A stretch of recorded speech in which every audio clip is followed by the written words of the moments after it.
Alors aujourd'hui, on va voir dans cet petit atelier comment analyser les accidents du travail. Donc je vous propose un petit outil. Vous avez en complément sur notre blog prefpourtous.fr un article de blog qui rentre un petit peu plus dans le détail sur comment il faut faire. Et je vous mets à disposition cet outil gratuit en open office. Comme ça, vous pouvez le modifier, le mettre à votre main comme vous voulez. Il est très facile à prendre en main, mais je vous fais quand même ce petit tuto pour vous aider. Et je vais au fur et à mesure vous amener également quelques petits compléments pour l'analyse, pour qu'elle soit la plus pertinente possible. Alors tout d'abord, il faut considérer un accident du travail euh, comme vraiment un dysfonctionnement de l'entreprise et non comme dû au hasard, à la fatalité, à la malchance, à l'inattention. Donc ce qu'on va voir aujourd'hui devrait vous permettre d'enrichir vos enquêtes pour arriver à des solutions de prévention pertinentes. Alors on rentre de suite dans l'outil. Ici, sur le numéro, donc j'ai attribué un numéro de série, vous faites comme vous voulez. Moi, personnellement, j'ai rentré l'année et le mois. Ici, vous allez cocher. Est-ce que c'est un accident du travail? Est-ce que c'est un accident de trajet? Est-ce que c'est un accident bénin? Donc, sur l'accident bénin, je vous rappelle, ce sont des petits accidents qui nécessitent des petits soins infirmiers capables d'être donnés par tous. C'est sans avis médical. Voilà, on ne consulte pas un médecin. À partir du moment où on doit consulter un médecin, c'est un accident de travail. L'employeur a l'obligation de déclarer tous les accidents de travail dont il a connaissance, qui respectent la procédure et l'organisation des secours définis dans l'entreprise. Donc tout ça, pour toutes ces questions, vous avez également des articles de blog qui sont là pour vous aider. N'hésitez pas à les consulter. Alors, ici, vous avez le site. Donc, si vous êtes multisite, vous mettez le site. Si vous n'y a qu'un seul site, vous mettez qu'un seul site. Alors, je vous ai proposé, alors moi j'ai mis ABCD. Dans le dernier onglet, qui n'a pas de numérotation, vous avez un onglet paramètres, où ici, vous allez pouvoir modifier vos différents sites et inscrire vos sites à vous. S'il n'y a qu'un seul site, vous mettez qu'un seul site, point barre. Ici, tant que je suis sur cet onglet, donc vous avez quelques raccourcis que vous pouvez voir habituellement utilisés, donc AAT, accident avec arrêt, accident sans arrêt, AT, accident du travail, la caisse primaire, etc., etc. Je vous invite à les consulter si vous êtes perdu dans les abréviations. Ensuite, le service. Donc là, pareil, vous pourriez faire également un menu déroulant. Je ne l'ai pas fait puisque les services sont très différents d'une entreprise à une autre. Si ça vous convient mieux, ici, vous changez service et vous remettez votre liste de menus déroulants. Sinon, ici, vous rajoutez un menu déroulant. Je vous invite à le faire sur l'onglet paramètres. Comme ça, c'est facile de le prendre en main et vous savez que sur cet onglet, on ne touche pas ce qui sera saisi. Le nom du salarié, le prénom, si c'est un salarié ou un intérimaire. Donc là, c'est pareil, hein, vous suffit de cocher. Donc moi, je mets des X, hein, ça marche très bien. Si c'est un intérimaire, vous pouvez, si vous avez plusieurs agences d'intérim ou si vous voulez retrouver la société d'intérim, ça peut être bien de noter le nom. S'il y a des témoins et la personne avisée. Comme je vous disais en introduction, vous avez défini un système d'alerte en cas d'accident, qui je dois alerter, sous quelle procédure, et c'est ici que vous indiquerez qui a été avisé en premier. Le poste occupé du salarié, sa date d'embauche, la date de la dernière visite médicale. L'avis d'aptitude, je vous ai mis un petit menu déroulant, hein, il n'y a pas 50 choix possibles, soit il est apte, soit il est inapte, soit il avait des restrictions. La date de l'accident du travail, donc nous, on va mettre la date du jour aujourd'hui. Je vais vous montrer pourquoi je saisis une date là sur exemple. L'horaire de travail et le jour où ça s'est passé. Alors les jours, c'est pareil, hein, il n'y a pas 50 possibilités. Donc du coup, je vous ai fait un petit menu déroulant. Pourquoi ça peut être intéressant de s'attacher aux heures ou aux jours calendaires? Parce qu'on peut se rendre compte des fois que c'est les jeudis en fin de semaine, quand la semaine a été chargée, où il y a le plus d'accidents du travail. Donc ça veut dire qu'il faut peut-être rééquilibrer la charge de travail pour que la charge soit acceptable et engendre moins d'accidents. Les horaires, c'est pareil. Dans une entreprise, j'ai pu constater que tous les horaires avaient lieu, alors c'était des horaires continus où ils travaillaient de 5 heures à midi et les accidents du travail avaient généralement lieu autour de 8 heures. Pourquoi 8 heures? Parce que c'était généralement vers 8h30 que la pause était faite Donc, il a suffi dans cette entreprise de décaler la pause à 7h30. De telle façon, on constatait en fait une baisse de régime et les salariés perdaient de la vigilance et ce qui entraînait un peu plus d'accidents du travail. Donc, par l'organisation du travail, ce que je vous dis là, décaler l'heure de pause de demi-heure ou d'une heure, ça coûte 0 €. On n'est que sur de l'organisation du travail. Inscrire ici ses horaires de travail. Faisait-il des heures supplémentaires? Oui ou non? S'il en faisait, c'est bien de noter le nombre d'heures. Ça peut mettre en évidence un état de fatigue. Faisait-il des horaires de nuit? Oui ou non? Quelle activité réalisait-il? Est-ce que c'était un poste habituel ou pas? Donc, si vous ne cochez pas habituel, ben, ça veut dire que ce n'était pas habituel. Un chantier ou lors d'un déplacement professionnel. Ici, si c'est le cas d'un chantier ou d'un déplacement professionnel, ça peut être intéressant de noter l'adresse. Ensuite, on rentre un peu dans le vif du sujet où on va commencer à regarder la lésion. Quel est le dommage physique qui a été fait sur la victime? Alors ici, je vous ai mis également un petit menu déroulant. J'ai mis plusieurs lésions possibles. La tête, les yeux, les mains, le tronc, etc. Droite ou gauche, si vous, il y a une différence. La nature, c'est pareil. Vous avez un petit menu déroulant ici où j'ai mis plusieurs natures possibles de lésions. À vous de choisir. C'est pareil, hein, dans paramètres, vous pouvez toujours ici les modifier. Hein, vous les retrouvez ici et ici. Alors après, on va s'attacher à savoir si c'était sans séquelles, sans arrêt, avec séquelles et le nombre de jours d'arrêt total. Alors bien évidemment, ici, vous cocherez que quand vous aurez l'information. On va recueillir les premiers éléments, donc les premiers éléments qui ont entraîné la lésion. Par exemple, la lésion, c'est un écrasement. Donc, qu'est-ce qui est à l'origine de cet écrasement? Eh bien, c'est parce que le salarié avait sa main entre deux palettes chargées. Donc là, vous allez un petit peu décrire. Donc, en fait, c'est ce que vous allez retrouver dans le récit descriptif sur la déclaration d'accident du travail. Je vous invite ici à mettre un petit croquis, quelques photos. Vous pouvez en rajouter à côté, hein, si vous n'avez pas assez de place. C'est juste pour que vous gardiez à l'idée ce qu'on peut faire. Et une case qu'on voit assez rarement, mais qu'il faut faire, c'est-à-dire que ici, à partir des premiers éléments, sans rentrer plus dans l'analyse, eh bien, quelle mesure immédiate de protection pour les autres salariés vous devez mettre en œuvre immédiatement.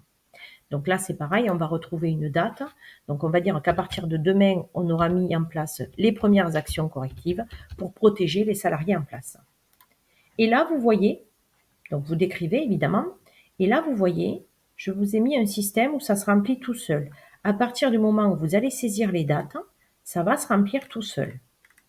Et je vous donne aussi la règle, c'est-à-dire que le jour de l'accident, c'est le J0. Les mesures de protection immédiate, elles doivent avoir lieu aujourd'hui ou demain. La déclaration d'accident du travail, donc pour rappel de la réglementation, le salarié a 24 heures pour informer son employeur, l'employeur a 48 heures pour réaliser la déclaration d'accident du travail. Je vous rappelle également, parce qu'on le voit trop souvent comme un oubli, que l'employeur, quand il fait la déclaration d'accident du travail, il doit imprimer la feuille de soins et la remettre au salarié pour qu'il puisse aller se faire soigner sans utiliser sa carte vitale. Ça fait partie des fondamentaux de l'accident du travail et des règles du jeu que vous devez appliquer. Donc ça, on verra un petit peu après. Mais sur votre page de présentation, vous aurez tous les éléments pour faire la déclaration d'accident et commencer les premiers éléments de l'enquête. Donc concrètement, ça va donner ce genre de présentation. Ensuite, l'analyse. Donc, on reprend ce numéro, il s'inscrit tout seul. Ça reprend la date, la référence qu'on a mise sur l'onglet numéro 1. La date de l'accident, c'est repris, le site, le service, le choc et l'écrasement, ce qu'on a saisi. La date de l'analyse, on va dire qu'on commence demain l'analyse de l'accident du travail. On va noter ici qui sont les participants et leurs fonctions. Un membre de CSE, un témoin, la victime si on peut avoir, mais comme on vous recommande quand même de faire le recueil le plus rapidement possible, peut-être qu'il ne faudra pas attendre d'avoir la victime ou l'avoir au moins par un contact téléphonique si c'est possible. Un représentant de la direction, bien évidemment. Et vous allez décliner le recueil des faits. Alors, le recueil des faits, Petite précision, je vous rappelle que c'est un élément essentiel de cette démarche d'analyse qui va, qui va devoir interroger toutes les caractéristiques de la situation de travail. Donc, vous avez plusieurs outils à votre disposition. J'en ai pris un, vous pouvez en prendre d'autres. Vous avez le QQ-QCP, donc qui, quoi, où, quand, comment, pourquoi, ou les 5M qui vont interroger le milieu, le matériel, le salarié. Voilà, vous pouvez utiliser la méthode qui vous convient le mieux. L'essentiel, c'est d'interroger tous les paramètres de la situation de travail. Ici, vous pouvez reprendre des éléments de récit complémentaires, rajouter des photos si vous avez besoin, décrire l'activité, ça revient exactement à ce que je viens de vous dire, hein, le QQ-QCP, on est là-dessus.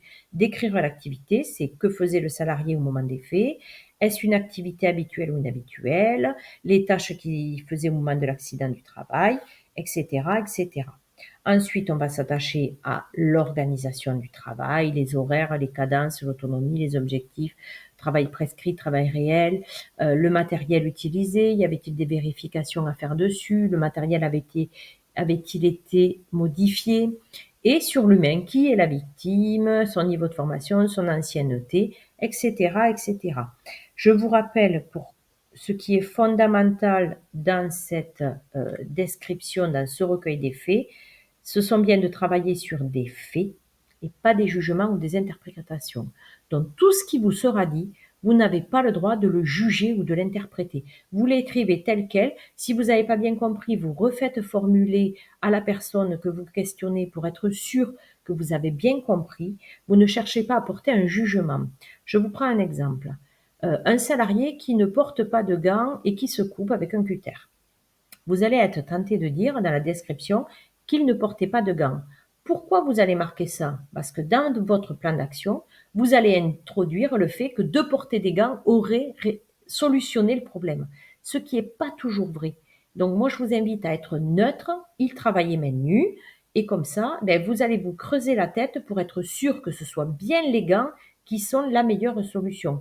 Sachant que, comme je le dis souvent, il y a rarement un problème, une solution. C'est peut-être un problème et plusieurs petites solutions. On va travailler sur l'organisation du travail, améliorer la technique, former le salarié, qui vont faire que la situation n'existera plus.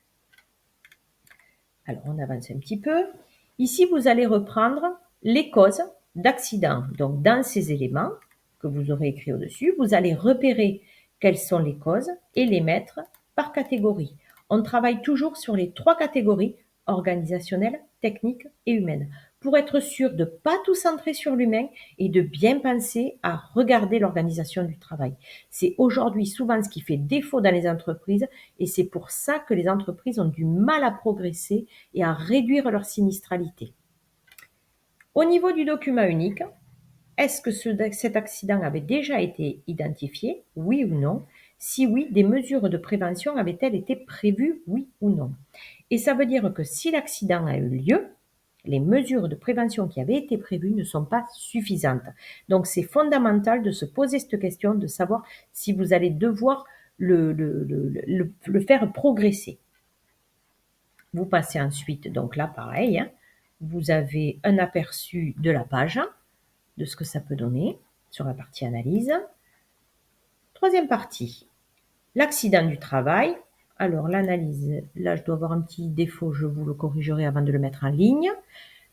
On retrouve tous les éléments et on va reprendre ici. Vous allez reporter tous les faits que vous avez identifiés dans cette partie. Alors moi je vous en ai mis plusieurs.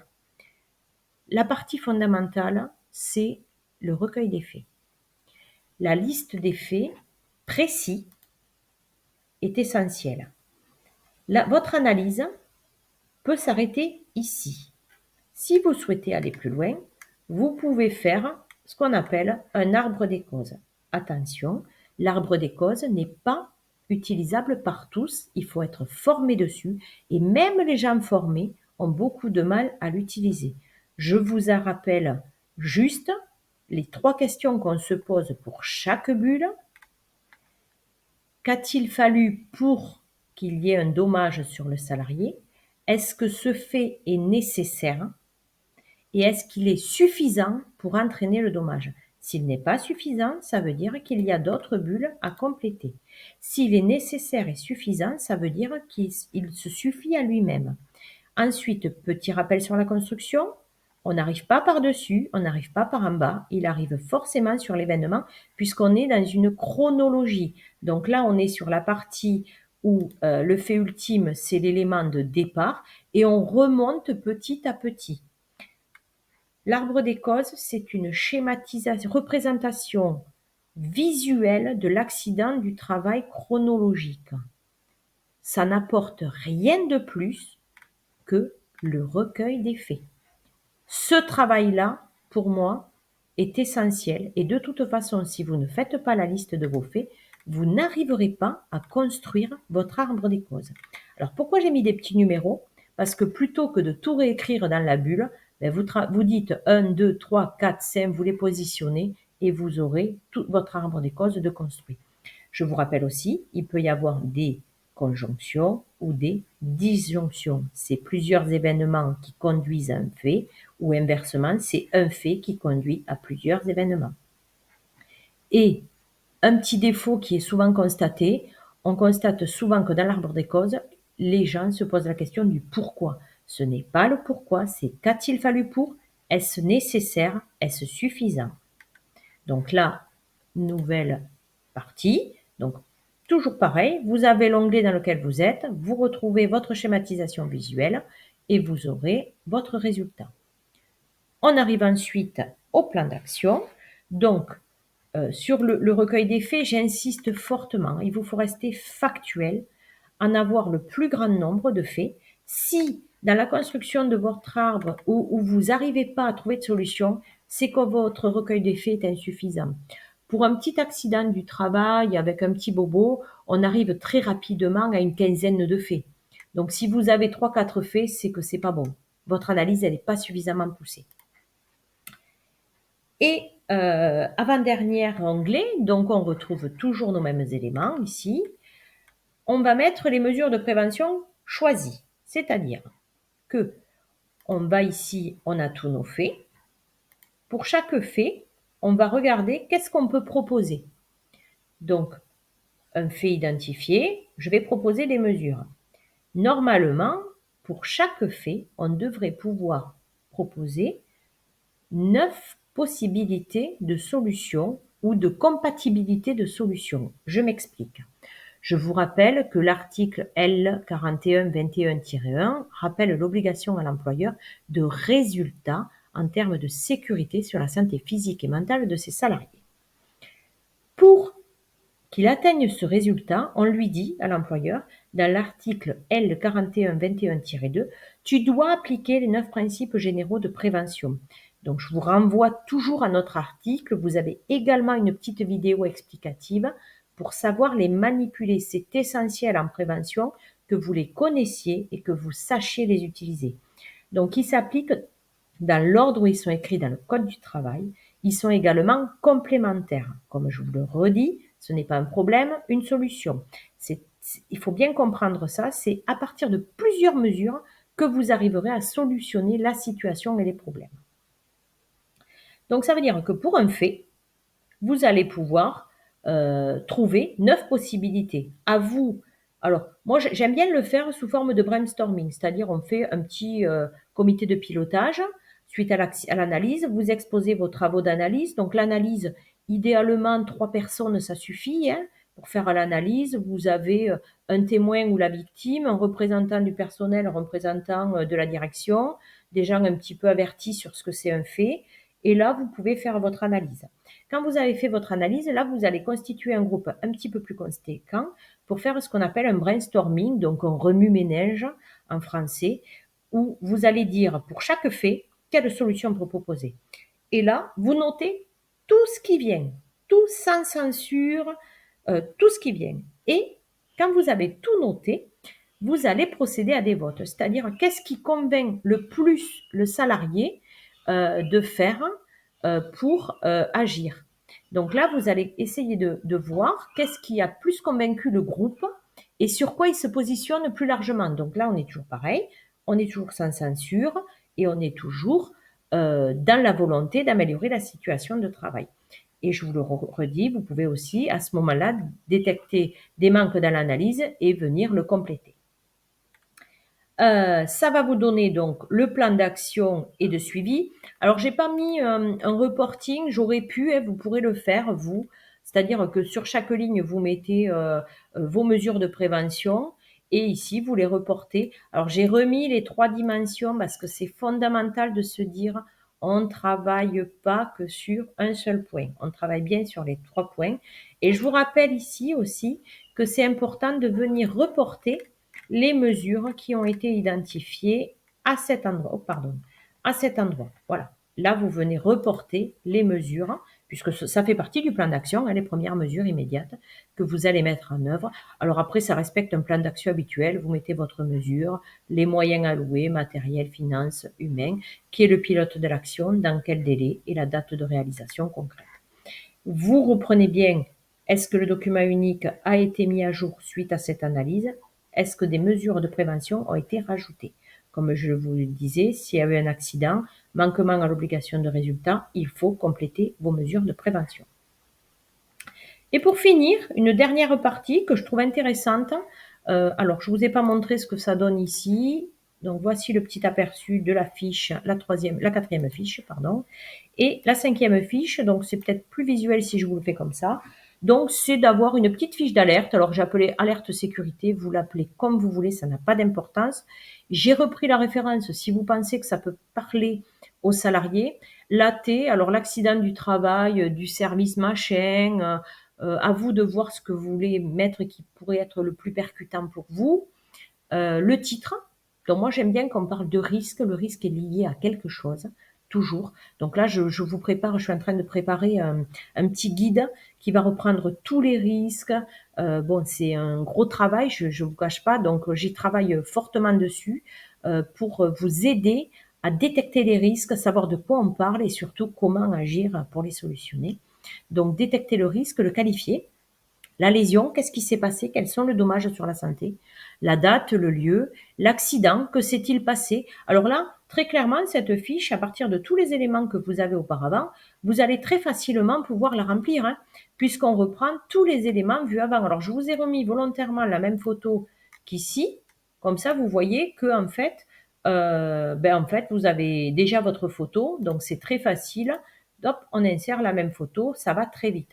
Que s'est-il passé? Vous allez remettre ce qui s'est passé, le récit circonstancié. L'analyse nous a révélé tac, tac, tac. Et je vous ai mis un petit dessin un petit peu plus joli pour faire un petit peu plus de com. Les mesures de prévention qui maintenant deviennent applicables à partir du moment où elles ont été intégrées dans le document unique. Voilà pour la présentation de cet outil. N'hésitez pas à me dire s'il y a des manques, si ça fonctionne pas, ce que vous aimeriez comme amélioration. Ça, c'est intéressant. N'hésitez pas aussi à liker la vidéo puisque ça nous aide à continuer à faire du contenu gratuit et de qualité toujours. À partager, bien évidemment, cette information. Pour télécharger notre outil, je vous mets accès aussi en dessous de la vidéo à tous les liens concernant les différents articles de blog dont on a parlé. Le lien pour accéder à cet outil qui est complètement gratuit, je vous le rappelle, vous en faites ce que vous voulez. Par contre, voilà, n'hésitez pas à communiquer en nous faisant un petit peu de pub, comme quoi c'est nous qui l'avons réalisé au départ. Donc, ce qu'il faut retenir, c'est que les accidents sont des événements issus d'un enchaînement de causes factuelles que vous allez tenter de déterminer à partir de l'analyse. Donc, la démarche suit une méthode qui passe par différentes étapes, toutes celles qu'on vient de voir. En gros, c'est 1, 2, 3, 4, 5, on ne va pas se mentir. Et ça permet de comprendre les accidents de travail pour éviter qu'ils se renouvellent et vous répondez en même temps à l'obligation de sécurité et de résultat sur la santé physique et mentale des salariés.